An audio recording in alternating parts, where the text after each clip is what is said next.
আসসালামু আলাইকুম। এখনকার আন্তর্জাতিক সংবাদে আপনাদের সবাইকে স্বাগত জানাচ্ছি। আশা করি আপনারা সবাই ভালো আছেন। চলুন প্রথমে জেনে নিচ্ছি সংবাদ শিরোনামগুলো। কাশ্মীরে বিতর্কিত বন্দুকযুদ্ধ, জড়িত ভারতীয় সেনা সদস্যদের বিরুদ্ধে ব্যবস্থা। ইসরায়েলের সঙ্গে সম্পর্ক স্থাপন করতে যাচ্ছে আরও 5 দেশ। ভারতের সাথে বিতর্কিত অঞ্চলকে এবার বই ও মুদ্রায় লিপিবদ্ধ করল নেপাল। ভারতের সঙ্গে বাংলাদেশের সম্পর্কে অবনতি, ওদিকে চীনের সাথে হচ্ছে জোরদার।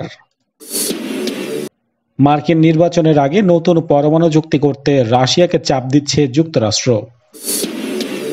এবং সব শেষে জানিয়ে দেব, পাকিস্তানকে অত্যাধুনিক VT-4 ট্যাঙ্ক দিতে শুরু করেছে চীন। এই ছিল শিরোনামে, এবার চলে যাচ্ছি বিস্তারিত সংবাদে। কাশ্মীরে বিতর্কিত বন্দুকযুদ্ধ, জড়িত ভারতীয় সেনা সদস্যদের বিরুদ্ধে ব্যবস্থা গ্রহণের আশ্বাস। ভারতের প্রতিরক্ষা মুখপাত্র জানান, সেনা সদস্যদের বিরুদ্ধে শৃঙ্খলা ভঙ্গের দায়ে সেনা আইন অনুযায়ী ব্যবস্থা নেওয়া হচ্ছে। জানাচ্ছে বিস্তারিত। স্থানীয় বাসিন্দা ও পরিবারের সদস্যদের অভিযোগ, গত 18 জুলাই এক সাজানো বন্দুকযুদ্ধে 3 তরুণ নিহত হয়। পরস্পর আত্মীয় এই 3 ভাই সোপিয়ান কাজের খোঁজে বের হওয়ার পর নিখোঁজ হয়ে যায়। পরে সামাজিক যোগাযোগ মাধ্যম মরদেহের ছবি প্রকাশের পর তাদের শনাক্ত করে পরিবারের সদস্যরা। ওই বন্দুকযুদ্ধের ঘটনায় তুমুল প্রতিবাদ শুরু হলে তদন্ত শুরু করে ভারতীয় সেনাবাহিনী। সেনা কর্তৃপক্ষের কাছে অপারেশন আমসিফোরা নামে পরিচিত ওই অভিযান নিয়ে চালানো তদন্তে দেখা গেছে, সশস্ত্র বাহিনীর বিশেষ ক্ষমতা আইনে বর্ণিত ক্ষমতার অপব্যবহার করেছে এতে জড়িত সেনা সদস্যরা। ভারতের প্রতিরক্ষা মুখপাত্র জানান, তদন্ত প্রতিবেদন পাওয়ার পর অভিযুক্ত সেনা সদস্যদের বিরুদ্ধে শৃঙ্খলা ভঙ্গের দায়ে সেনা আইন অনুযায়ী ব্যবস্থা নেওয়ার প্রক্রিয়া শুরু হয়েছে। ভারতের প্রতিরক্ষা মন্ত্রণালয়ের বিবৃতিতে বলা হয়েছে, অপারেশন আমসিফোরায় 3 জন নিহত ইমতিয়াজ আহমেদ, আবরার আহমেদ এবং মোহাম্মদ ইবরার হিসেবে শনাক্ত করা হয়েছে। তাদের রাজৌরি থেকে গ্রেফতার করা হয়। বিবৃতিতে বলা হয়, তাদের DNA পরীক্ষার ফলাফলের অপেক্ষা করা হচ্ছে। সন্ত্রাসে তাদের যুক্ত থাকা কিংবা এ ধরনের কাজে তাদের সম্পৃক্ততার বিষয়ে পুলিশ তদন্ত চলছে। এই ঘটনায় অভিযুক্তদের বিরুদ্ধে কঠোর ব্যবস্থা নেওয়ার আহ্বান জানিয়েছেন কাশ্মীরের সাবেক মুখ্যমন্ত্রী ওমর আবদুল্লাহ। বিতর্কিত বন্দুকযুদ্ধে নিহত 3 তরুণের মরদেহের ছবি সামাজিক যোগাযোগ মাধ্যমে ছড়িয়ে পড়ার পর কাশ্মীরে ব্যাপক বিক্ষোভ শুরু হয়। পরিবারের সদস্যরা তাদের শনাক্ত করে জানান, 17 জুলাই তারা সোপিয়ান জেলার চৌগ্রামের একটি ভাড়া বাড়ি থেকে তারা নিখোঁজ হয়ে যায়। বিতর্ক শুরু হওয়ার পর ঘটনাটি তদন্ত করে দেখার কথা জানায় সেনা ও পুলিশ বাহিনী। ইসরায়েলের সঙ্গে সম্পর্ক স্থাপন করতে যাচ্ছে আরও 5টি দেশ। বার্তা সংস্থা রয়টার্স এমন তথ্য দিয়েছে। জানাচ্ছি বিস্তারিত সংবাদটি। হোয়াইট হাউসের চিফ অব স্টাফ মার্ক মিডোসও বলেছেন, ইসরায়েলের সঙ্গে সম্পর্ক স্বাভাবিকীকরণ করতে আরও 5টি দেশ গুরুত্ব সহকারে বিবেচনা করছে। এর আগে চলতি সপ্তাহে দখলদার রাষ্ট্রটির সঙ্গে শান্তি চুক্তি করেছে সংযুক্ত আরব আমিরাত এবং বাহরাইন। বার্তা সংস্থা রয়টার্সের খবরে এমন তথ্য পাওয়া গেছে। বৃহস্পতিবার এয়ারফোর্স ওয়ানে সাংবাদিকদের সঙ্গে আলাপকালে তিনি এসব তথ্য দিলেও এই 5টি দেশ নিয়ে বিস্তারিত কোনো তথ্য বা মন্তব্য দেওয়া হয়নি।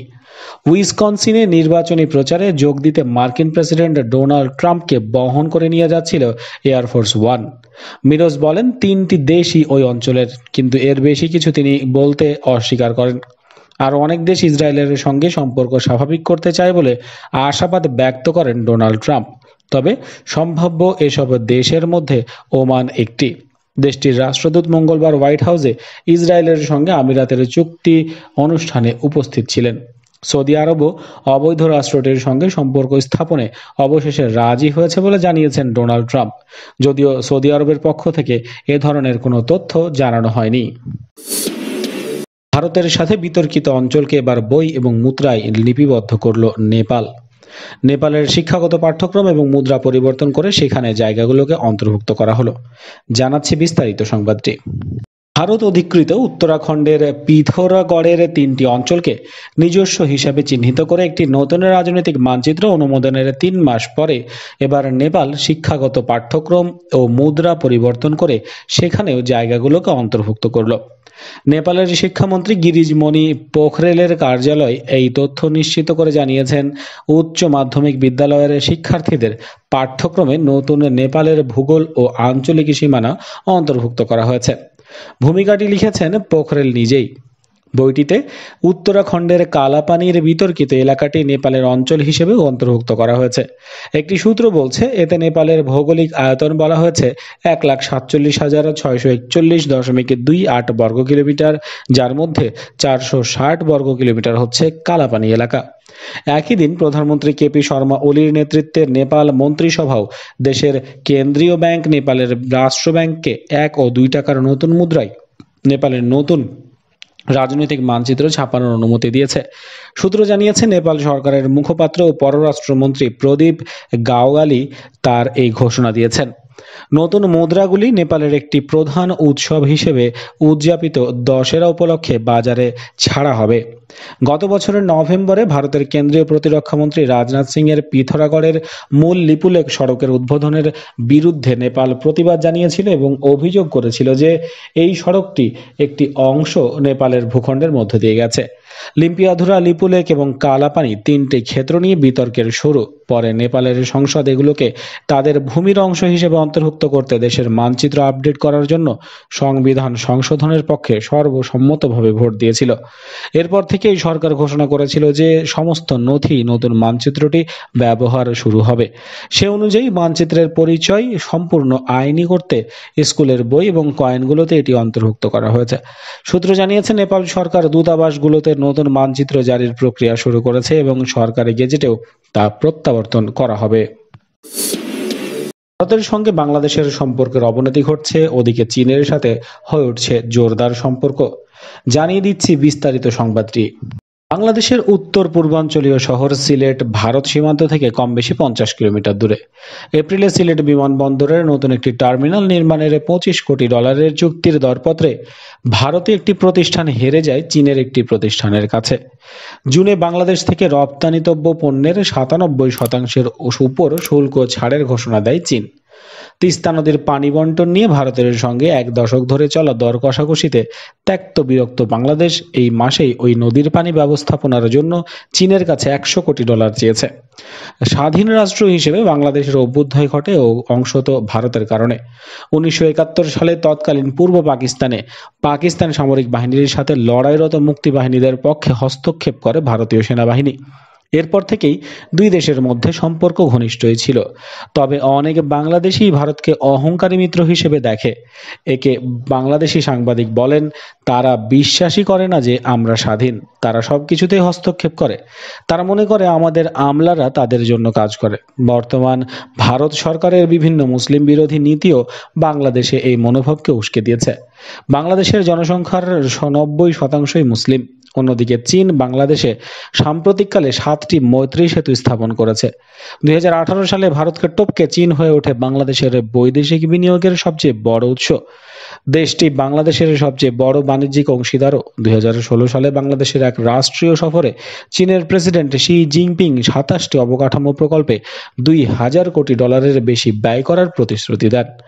বাংলাদেশে বিশ্বব্যাংকের সাবেক প্রধান অর্থনীতিবিদ জাহিদ হোসেন বলেন, চীনা প্রতিষ্ঠানগুলো অবকাঠামো উন্নয়ন, জ্বালানি ও টেলিকম খাতে ঝেঁকে বসেছে।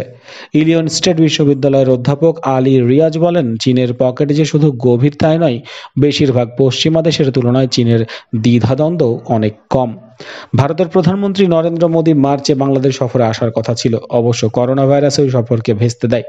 কিন্তু এত বড় ও শক্তিশালী প্রতিবেশী থাকার যন্ত্রণাও কম নয়।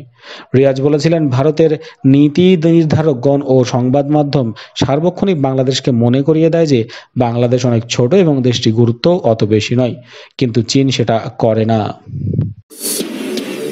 নির্বাচনের আগে নতুন পরমাণু চুক্তি করতে রাশিয়াকে চাপ দিয়ে যাচ্ছে যুক্তরাষ্ট্র। আসুন জেনে নেই বিস্তারিত সংবাদটি।